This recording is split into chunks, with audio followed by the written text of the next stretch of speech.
Ladies and gentlemen, welcome to TopSpeed.com.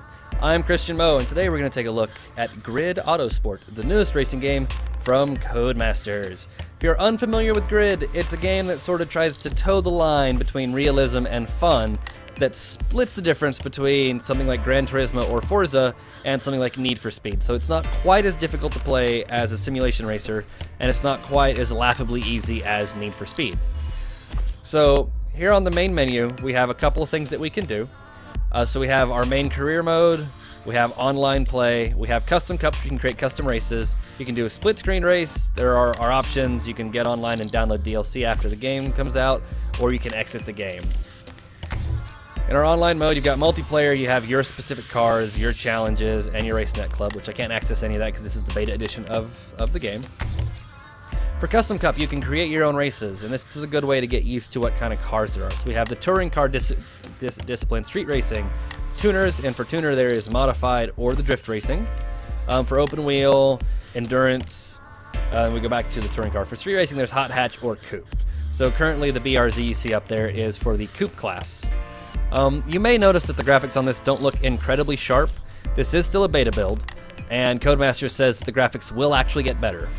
As it is with this beta, I can't turn the settings all the way up on this computer. This is a computer edition of the game, simply because there is a small bug in the system that has to deal with the hardware that I'm running, and with the hardware I'm running, if I turn on certain settings, the game will crash. So I'm promised that this will look much, much better when the game actually comes out, and it'll look much closer to the screenshots that they've sent out. So here's to hoping. We can go ahead and take a look at an endurance race real quick, and we'll see what kind of cars I've got available for me to use. So away goes my little yellow BRZ, and I can get a Mercedes SLS GT3, or I can move over to McLaren. And with McLaren, what do I have? MP4-12C GT3. Audi will be the R8 GT3. Boom, there you go. And then for Aston Martin, we have the incredibly beautiful and quite lustworthy Zagato. This is based on the V12 Vantage, but it is designed by Zagato. If you don't like the style right there, you can select new liveries. So we have the default one, we have Monster Energy Racing, Erg. If you like your energy drinks. We also have Razor Motorsport, which is really cool in black and green. I'm being promised that there are a lot more of these coming, but right now these are the only two that I have. So you can do Razor Motorsport, Endurance Race for GT Group 2. So we're gonna race at Indy. You may notice that all of my speeds and distances are in kilometers per hour. This is again because the game is being developed by a British company, and this is a pre-release build. So we have our vehicle tuning, upgrades that we can add. If you want to know the rules, so this is a race. There are all of my rules. I can change the difficulty settings, so I can turn things on, traction control, brake bias.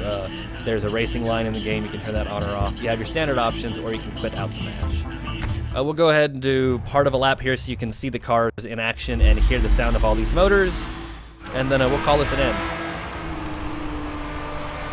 You can see there are several viewpoints for the car. I personally enjoy the interior cabin view. Get out of my way, Oakleys.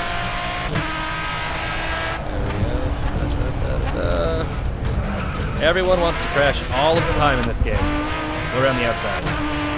Be aggressive! Oh gosh! Ah! Oh, I'm crashing. Your teammate to try and hold their position. All right, let's zoom out so you can see the cars in action. So as you can see, while some of those, as you can see me spin, as you can see, some of the still images didn't look so great on that main screen. But once you're in the game, the graphics are actually really nice. And I'm spinning again. I'm also not very good. I've spent about 3.5 hours or 4 hours so far playing this game. I've really gotten the hang of the way the front-wheel drive cars handle. The rear-wheel drive cars still feel a little bit iffy. This is especially noticeable in the drift matches. Codemasters have said they're working on it a little bit. They're working on car balance and throttle response. because under 99% throttle, I have no issues, and then the moment you hit full throttle, the car wants to break free. So there's a real discrepancy between the amount of throttle you have and the amount of traction that's available on the car. But again, they keep telling me this is just a preview build. They're still fine-tuning things, and that all of these issues that I have mild complaints with will get a lot better soon. So here's to hoping. Anyways, this has been one slightly terrible lap in an Aston Martin V12 Zagato. And I hope you guys enjoy this quick preview of Grid Autosport. We will have a full review as soon as I can get a hold of an actual real copy of this game. I'm Christian Mo from TopSpeed.com, and I'm going to spin again, and I'll see you guys later. Bye.